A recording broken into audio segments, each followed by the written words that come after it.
Ciao a tutti e benvenuti sul canale di Sci e Zen.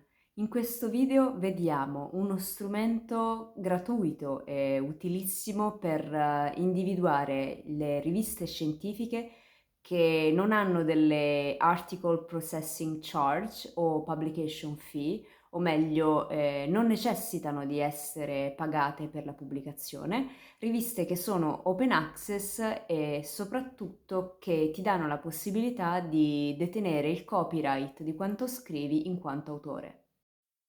Lo strumento di cui parliamo oggi è una directory che si chiama Doage. È sufficiente andare sul sito www.doage.org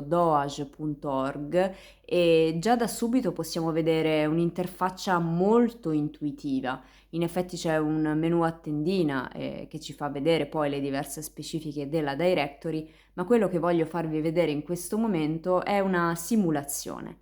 Quindi noi andiamo a individuare l'ambito di interesse, in questo caso facciamo l'esempio della medicina e lo scriviamo in lingua inglese. Facciamo cerca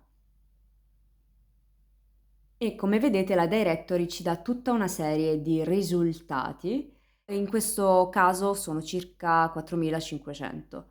Successivamente possiamo vedere che ci sono tutta una serie di filtri che possiamo applicare, ad esempio il tipo di peer review che vogliamo individuare, e accanto a questo tipo di review ci sono i numeri di riviste che accettano questo tipo di review.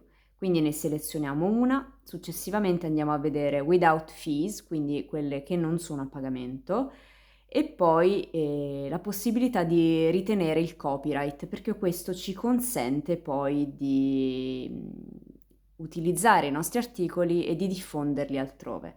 Quindi come potete vedere c'è la data di ultimo aggiornamento delle riviste.